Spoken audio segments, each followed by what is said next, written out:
Dear students, today we learn multiplier. First meaning of multiplier. The concept of multiplier was first developed by R.F. Kahn in terms of employment. அதாவது வேலைவாய்ப்பை கருத்தில் கொண்டு உருவாக்கப்பட்டதான் இந்த multiplier concept. இதை யார் first develop பண்ணா அப்படின்னா R F Kahn. Then J M Keynes redefined it as investment multiplier. அதுக்கு பின்னாடி என்ன பண்ணியிருக்காரு ஜேம் கீன்ஸ் என்ன பண்ணியிருக்காரு அப்படின்னா இதை இன்வெஸ்ட்மெண்ட் மல்டிப்ளையர் என்ன பண்ணியிருக்காரு, இதை ஆல்ட்ரேஷன் பண்ணியிருக்காரு, ரீடிஃபைன்டு மாற்றி அமைச்சிருக்காரு. The multiplier is defined. Multiplier எதை டிஃபைன் பண்ணுது அப்படின்னா the ratio of change in national income to change in investment. அது தேசிய வருமான மாற்றத்திற்கும் முதலீட்டில் ஏற்படும் மாற்றத்திற்கும் உள்ள ரேஷியோ, அதான் வீதத்தை தான் என்ன பண்ணுது மல்டிப்ளையர் என்ன பண்ணுது டிஃபைன் பண்ணுது. If delta I stands for increase in investment and delta y stands for resultant increase in income, the multiplier k equal to delta y by delta i. அப்போ டெல்டா ஐன்றது எதை வந்து நம்ம இண்டிகேட் பண்ணுது அப்படின்னா increase in investment, and delta Y எதை பண்ணுது அப்படின்னா அந்த இன்வெஸ்ட்மெண்ட்டை வந்து இன்க்ரீஸ் பண்ணால என்ன விளைவு ஏற்படுது, அதாவது அந்த இன்க்ரீஸ் இன் நேஷனல் இன்கம் அதை என்ன பண்ணுது டெல்டா ஒய் இண்டிகேட் பண்ணுது. அதுக்கு தான் என்ன சொல்கிறாங்க, சிம்பாலிக்கில் என்ன சொல்கிறாங்கன்னா k equal to delta Y by delta I since delta Y result from delta I. அப்போ டெல்டா ஒய் ரிசல்ட் தான் என்னது டெல்டா ஐ, சரியா? அதாவது அந்த நேஷனல் இன்கம் வந்து என்னது இன்வெஸ்ட்மெண்ட் இன்க்ரீஸ் ஆனால நேஷனல் இன்கத்தில் வந்து என்ன சேஞ்சஸ் ஏற்படுது, என்ன விலை ஏற்படுறதை இண்டிகேட் பண்ணுறது என்னது அந்த delta Y result from delta ஐன்னு சொல்கிறாங்க. The multiply is call investment multiplier. அதில் என்ன சொல்கிறாங்க, இந்த கெய்ன்ஸோட மல்டிப்ளையர் இன்வெஸ்ட்மெண்ட் மல்டிப்ளையர் அப்படின்னு சொல்கிறாங்க. இதை நான் ஏற்கனவே உங்களுக்கு என்ன பண்ணியிருக்கேன்னா எக்ஸ்பிளைன் பண்ணியிருக்கேன். நம்ம நெக்ஸ்ட்டு என்ன பார்க்க போகிறோம்னா அந்த ஒர்க்கிங் ஆஃப் மல்டிப்ளையர் வந்து எப்படி ஃபங்க்ஷன் ஆகுது அப்படின்னு பார்க்க போகிறோம். Suppose the government undertakes investment expenditure equal to 100 crore on some public works. அதாவது பொது சேவைகளுக்காக என்ன பண்ணுறான் கவர்மெண்ட் என்ன பண்ணுறான் அந்த இன்வெஸ்ட்மெண்ட் எக்ஸ்பெண்டிச்சர் பண்ணுறான், செலவு பண்ணுறான், சரியா? பொது பணிக்காக சொல்கிறோமா இல்லையா? அப்போ என்ன பண்ணுறான் செலவு பண்ணுறான் by a way of wages price of materials etcetera. எதுக்காக செலவு பண்ணுறான் அப்படின்னா அதாவது அந்த பொது செலவு செய்யும் பொழுது என்ன பண்ணுறான் அப்படின்னா அந்த இப்போ ஃபார் எக்ஸாம்பிள் ஒரு ரோடை கன்ஸ்ட்ரக்ஷன் பண்ணுறான் அப்படின்னா அப்போ என்ன பண்ணணும் லேபருக்கு கூலி தரணும், வேஜஸ் தரணும். தென் ப்ரைஸ் ஆஃப் மெட்டீரியல், அந்த ரோடு போடுறதுக்கான எல்லா திங்ஸ்லாம் வாங்கணும். அப்போ இதுக்கெல்லாம் என்ன பண்ணுறான் கவர்மெண்ட் என்ன பண்ணுறான் செலவு பண்ணுறான். Thus income of labourers and suppliers of materials increase by 100 crore. அப்போ இதனால் என்ன ஏற்படுது அப்படின்னா அந்த லேபரர் உழைப்பாளர்களுக்கும் அந்த மெட்டீரியல் என்ன பண்ணுறான் சப்ளை பண்ணுறவனுக்கு என்ன ஏற்படுது 100 crore என்னது இன்க்ரீஸ் ஆகுது, சரியா? இன்கம்னா அது கிடைக்க வாய்ப்பு இருக்குது. சப்போஸ் த எம்பிசி இஸ் 0.8 அப்படின்னு வச்சுக்கோ, that is 80%. A sum of 80 crores is spend on consumption. அதாவது கன்சம்ஷன் நுகர்வுக்காக என்ன பண்ணுறான் 80 crore என்ன பண்ணுறான் செலவு பண்ணுறான். A sum of 20 crore is saved. அப்போ இந்த 100 crore 80 crore போச்சுன்னா 20 crore பேலன்ஸ் இருக்குது, அதை நம்ம சேவ் பண்ணுறான். கன்சம்ஷன் 80 crore போகுது, பேலன்ஸ் 20 crores வந்து சேவிங்ஸ் பண்ணிடுறான். As a result supplies of goods get on income. இப்போ என்ன பண்ணுறான் அந்த சப்ளைஸ் ஆஃப் குட்ஸ் ஃபஸ்ட்டு பார்த்தா நம்ம கன்சியூமரை பார்த்தோம், அடுத்து என்ன பண்ணுறான் சப்ளைஸ் ஆஃப் குட்ஸ், சில பொருளை வாங்கணும்னு வச்சுக்கோமே. அப்போ அந்த மாதிரி வாங்கும் பொழுது என்ன ஏற்படுது an income of rupees 80 crores. இது இன்டர்ன் மறுபடியும் வந்து அது 80 crores என்ன பண்ணுறான் 80 crores என்ன பண்ணுறான் அப்படின்னா 0.8% பார்க்கும்போது 60 crores என்ன பண்ணுறான் ஸ்பெண்ட் பண்ணுறான். அப்போ ரிமைனிங் இருக்கக்கூடிய 60 crores என்ன பண்ணுறான் 16 crores என்ன பண்ணுறான் அப்படின்னா சேவ் பண்ணிடுறான். இந்த manner consumption expenditure and increase in income act in chain like a manner. இந்த வகையில் நம்ம கன்சம்ஷன் எக்ஸ்பெண்டிச்சர் என்ன ஆகுது அப்படின்னா consumption expenditure and increase in income act in a chain manner அப்படின்னு சொல்லலாம். செயின் மேனர் என்னது ஒரு தொடர்பு சங்கிலி மாதிரி நம்மளது நிகழ்ந்து கொண்டே இருக்கிறது. அதாவது நுகர்வு செலவானது ஒரு சங்கிலி தொடர்பு என்னங்குமா தொடர்ந்து கொண்டே இருக்கும் அப்படின்னு சொல்கிறாங்க. நெக்ஸ்ட் என்ன பார்க்க போகிறோம்னா positive and negative multiplier effects அப்படின்றாங்க. ஃபஸ்ட்டு பாசிட்டிவ் மல்டிப்ளையர்னா என்ன பார்த்தா when an initial increase in on injection leads to a greater final increase in real GDP உனக்கு தெரியும் கிராஸ் டொமஸ்டிக் ப்ராடக்ட் மொத்த உள்நாட்டு உற்பத்தி. அப்போ என்ன ஏற்படுது when an initial increase in and injection.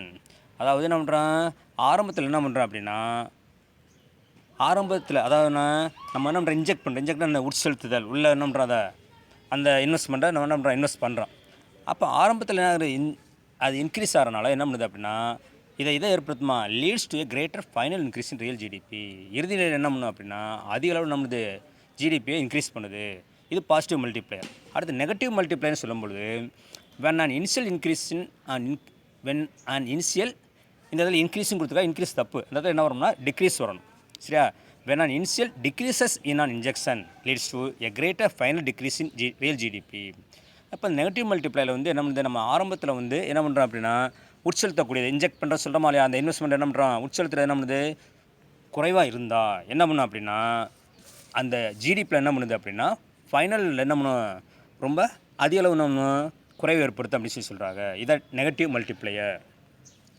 Next என்ன பார்க்க போகிறோம்னா, கைண்ட்ஸ் ஆஃப் மல்டிப்ளையர் பார்க்குறோம். நெக்ஸ்ட் வந்து kinds of multiplier are classification of multiplier. இதில் 2 மல்டிப்ளையர் இருக்குது, ஸ்டேட்டிக் அண்ட் டைனமிக் மல்டிப்ளையர் அப்படின்றாங்க. இப்போ இந்த ஸ்டேட்டிக் மல்டிப்ளையர் அப்படின்னா என்னன்னு பார்த்தா, static multiplier is otherwise known as simultaneous multiplier அப்படின்னு சொல்லி சொல்கிறாங்க. சரியா? அதான் உடனே நிகழ்றது, சைமல்டேனியஸ், உடனே சைமல்டேனியஸ்னு சொல்கிறோம்ல, அது மாதிரி உடனே நிகழ்ந்தால் என்னது simultaneous multiplier. Or timeless multiplier. Timeless அப்படின்னா என்னது அப்படின்னா, என்ன சொல்கிறாங்க இதில் அப்படின்னா, காலம் இல்லா, அதுக்கு என்ன கிடையாது, எந்த டைமே கிடையாது. டைம்னா நேரம் இருக்குது, டைம்லெஸ் அப்படின்றாங்க, காலம் இல்லா அப்படின்னு சொல்கிறாங்க. அண்ட் லாஜிக்கல் மல்டிப்ளையர், அது என்ன இருக்கும், ஒரு சட்ட ரீதியான மல்டிப்ளையராக காணப்படும் அப்படின்றாங்க. இதெல்லாம் another name of static multiplier. அடுத்து ஸ்டேட்டிக் மல்டிப்ளையர் என்னென்ன சொல்கிறாங்க பார்க்கும்போது, under static multiplier the change in investment and the resulting change in income are simultaneously. அதாவது ஸ்டேட்டிக் மல்டிப்ளையர் வந்து இன்வெஸ்ட்மெண்ட்டில் ஏற்படக்கூடிய சேஞ்சஸ் வந்து இன்கமில் என்ன பண்ணுதான், என்ன விளைவு ஏற்படுத்தும், உடனே என்ன பண்ணுது, மாற்றத்தை ஏற்படுத்தக்கூடிய இருக்கும். அதான் சைமல்டேனியஸ்லி சொன்னோமா இல்லையா, suddenly. There is no time lag. இங்கே என்ன கிடையாது, டைம் லேக் கிடையாது, கால இடைவெளி கிடையாது. There is also no change in MPC as economy moves from one equilibrium position to another. அதே நேரம் வந்து என்ன இருக்கான்றாங்க, no change in MPC. MPC என்ன சொல்லி கேட்கணும்னா, மார்ஜினல் ப்ரொபன்சிட்டி டு கன்சியூம். சரியா? இதில் என்ன இருக்காது அப்படின்னா, ஒரு எக்கானமி வந்து ஒரு சமநிலையிலேருந்து மற்றொரு சமநிலைக்கு போகும்போது என்ன ஏற்படாது, எம்பிசியில் மாற்றம் இருக்காதுன்னு சொல்லி சொல்கிறாங்க. நெக்ஸ்ட் என்ன பார்க்க போகிறோம் அப்படின்னா, dynamic multiplier is also known as sequence multiplier அப்படின்றாங்க. அதான் என்ன சீக்வன்ஸ்னது, தொடர்ச்சியாக நிகழ்தல், அதான் sequence. In real life income level does not increase instantly with investment. அப்போ இங்கே என்ன ஏற்படாது அப்படின்னா, முதலீடு செஞ்சோடனே என்ன பண்ணாது, இன்கம் ஆகுது, இன்க்ரீஸ் ஆகாது. அதனால் இதுக்கு என்ன சொல்கிறாங்க, income level does not increase instantly with investment. Investment பண்ண உடனே என்ன பண்ணாது, சடனாக இன்கம் லெவல் இன்க்ரீஸ் ஆகாது. In fact there is a time lag between increase in income and consumption expenditure. அப்போ என்ன இருக்குது, இதில் ஒரு கால நேரம் தேவைப்படுது அப்படின்றாங்க, கால நேரம். சரியா? அதான் டைம் லேக் அப்படின்றாங்க. அதை கால இடைவெளி கருத்தில் எடுத்துக்கிறாங்க. கால இடைவெளி இல்லையே சொன்னோம், இதில் ஸ்டாட்டிக்கில், டைனமிக்கில் கால இடைவெளி இருக்குது அப்படின்றாங்க. எதுக்கு, between increase in income and consumption expenditure. அதாவது வருமானம் அதிகரிப்பு இருக்கும், நுகர்வு செலவுக்கு என்ன ஏற்படுதான், ஒரு கால இடைவெளி இருக்கும் அப்படின்னு சொல்லி சொல்கிறாங்க. நெக்ஸ்ட் வந்து லீக்கேஜஸ் ஆஃப் மல்டிப்ளையர். இப்போ லீக்கேஜஸ் அப்படின்னால என்ன இந்த இடத்துல மீனிங் அப்படின்னு பார்த்தோம்னா, அதாவது நம்ம ஆர்டினரியாக பார்க்கும்போது இப்போ டேப்லேருந்து வாட்டர் லீக்கேஜ் ஆகுன்னு சொல்கிறோமா இல்லையா, அது மாதிரி என்ன பண்ணுறோம் அப்படின்னா கசிவு அப்படின்னு சொல்லி சொல்லலாம். இப்போ இந்த லீக்கேஜ் ஆஃப் மல்டிப்ளை பார்த்தா அந்த லீக்கேஜஸ் மீனிங் என்ன பண்ணுற நீ தெரிஞ்சுக்குவேன். என்ன number, the multiplier assume that who earn income are likely to spend on proportion of their additional income on consumption. அதை என்ன சொல்கிறாங்க பார்த்தா, அதாவது மல்டிப்ளை எதை அசியூம் பண்ணுதுன்னா, who earn income are likely to spend a proportion of their additional income on consumption. சரியா? அதாவது என்ன பண்ணுறான், அவன் வருமானம் அதிகரிக்கும் போது என்ன பண்ணுறான், கன்சம்ஸுக்காக என்ன பண்ணுறான், ஒரு போர்ஷன் என்ன பண்ணுறான், ஒரு ப்ரொபோஷனை ஸ்பெண்ட் பண்ணுறான், ஒரு ப்ரொபோஷன் அது ஒரு பகுதி என்ன பண்ணுறான், ஸ்பெண்ட் பண்ணுறான். அப்போ என்ன ஏற்படும் அப்படின்னா, இந்த லீக்கேஜஸ் ஏற்படுற மாதிரி என்ன பண்ணுற இடத்துல மென்ஷன் பண்ண வராங்க. இது ஒரு மல்டிப்ளையரோட ஒரு அசியூம், அதாவது என்ன சொல்ல, அசம்ஷன் அப்படின்றாங்க. But in practice people tend to spend their additional income on other items. ஆனால் மக்கள் என்ன பண்ணுறா அப்படின்னா, அந்த அதிகரிக்கக்கூடிய வருமானத்தை என்ன பண்ணுறா அப்படின்னா மற்ற பொருள் மீது என்ன பண்ணுறான், செலவு செய்கிறான். ஓகே, அப்போ வந்து என்ன ஏற்படுது அப்படின்னா such expenses are known as leakages. அந்த மாதிரி மற்ற பொருட்கள் மேலே செலவு செய்யும்போது என்ன பண்ணுது, அவனுக்கு செலவு ஏற்படுது. அதை தான் என்ன சொல்ல இடத்துல லீக்கேஜஸ் அப்படின்னு சொல்லி சொல்கிறாங்க. இப்போ ஒன் செகண்ட் பாரு. The multiplier assumes that those who earn income are likely to spend a proportion of their additional income on consumption. But in practice, people tend to spend their additional income on other items. Such expenses are known as leakages. Next என்ன சொல்கிறாங்க, என்னென்ன leakages இருக்குன்னு பார்த்தோம்னா என்ன சொல்கிறான், payment towards past debts. சரியா, அதாவது என்ன பண்ணுறான், பழைய கடன்கள் என்ன பண்ணுறான் திருப்பி செலுத்துவான். அப்போ என்ன பண்ணுது, இது ஒன் ஆஃப் த எக்ஸ்பென்ஸ். சரியா, ஒரு செலவு தான். அப்போ என்ன சொன்ன மாதிரி, if a portion of the additional income is used for repayment of old loan. அதாவது தன்னை பழைய கடன் என்ன பண்ணுறான் திரும்ப செலுத்துறக்கா என்ன பண்ணுறான், தன்னோட அடிஷனல் இன்கத்தை என்ன பண்ணுறான் ஸ்பெண்ட் பண்ணுறான், ஒரு பகுதி ஸ்பெண்ட் பண்ணுறான். The MPC is reduced as a result the value of multiplies cut. அப்போ எம்பிசி என்ன ஆகுது, மார்ஜினல் ப்ரொபன்சிட்டி டு கன்சியூம் என்ன ஆகுது, ரெடியூஸ் குறையுது. அதனோட விளைவு என்ன இருப்பதுன்னா மல்டிப்ளையோட வேல்யூ என்ன ஆயிரும், குறைஞ்சிரும், கட் ஆயிரும், அதை தடைபடும் அப்படின்னு சொல்லி சொல்கிறாங்க. Next purchase of existing wealth. என்ன சொல்கிறான், if income is used in purchase of existing wealth such as land, building and shares of money is circulated among the people and never enters into consumption stream. அப்போ என்ன பண்ணுறான், அதிகரிக்கிற வருமானத்தை என்ன பண்ணுறான் அப்படின்னா அவன் நடைமுறையுடைய செல்வங்களாகவோ, அதான் சொல்கிறான் நடைமுறையில் செல்வங்கள் சொல்கிற மாதிரி அதான பில்டிங்ஸு என்ன சொல்லலாம், லேண்ட், பில்டிங், தென் ஷேர்ஸ். சரியா, இதை என்ன பண்ணுறான் பர்ச்சேஸ் பண்ணுறான், வாங்குகிறான். அப்போ என்ன ஏற்படுது, இந்த பணம் என்ன ஆகிட்டே இருக்கும், சர்க்குலேட் ஆகிட்டே இருக்கும். அந்த மாதிரி இருக்கும்போது என்ன பண்ணுது, கன்சம்ஷன் ஸ்ட்ரீமில் என்ன பண்ணாது, இது வராது, எப்பயுமே வராது அப்படின்னு சொல்லுவாங்க. Never enters into the consumption expenditure. As a result the value of multiplies affect. அந்த நேரங்களில் என்ன வந்து மல்டிப்ளையோட வேல்யூ என்ன ஆகுது, அஃபெக்ட் ஆகுன்றாங்க. Next import of goods and services. அடுத்த என்ன பண்ணுறான், பொருள் மற்றும் பணிகளை என்ன பண்ணுறான் இம்போர்ட் பண்ணுறான், இறக்குமதி பண்ணுறான். Income spend on imports of goods or services. அதாவது என்ன பண்ணுறான், தன்னோட இன்கத்தை வந்து அடிஷனல் இன்கத்தை என்ன பண்ணுறான்னா குட்ஸ் அண்ட் சர்வீசஸ் என்ன பண்ணுறான் இம்போர்ட் பண்ணுறான், இறக்குமதி பண்ணுறான். அப்போ என்ன ஏற்படும் அப்படின்னா flows out of the country. அந்த வருமானம் என்ன பண்ணும், மற்ற நாடுகளுக்கு போய் சேர்ந்துடும். And has little chance to return to income stream in country. ஆனால் குறைந்தளவு என்ன இருக்காது, நமக்கு திரும்ப கிடைக்கிறதுக்குன்னா வாய்ப்பு இருக்குன்றாங்க. Thus imports reduce the value of multiplier. அப்போ என்ன பண்ணுது, இம்போர்ட்ஸ் என்ன பண்ணுதுன்னா மல்டிப்ளையர் வேல்யூ என்ன பண்ணும், ரெடியூஸ் பண்ணிடும் அப்படின்னு சொல்லி சொல்கிறாங்க. நெக்ஸ்ட் வந்து non availability of consumer goods. The multiplier theory assumes instantaneous supply of consumer goods following demand.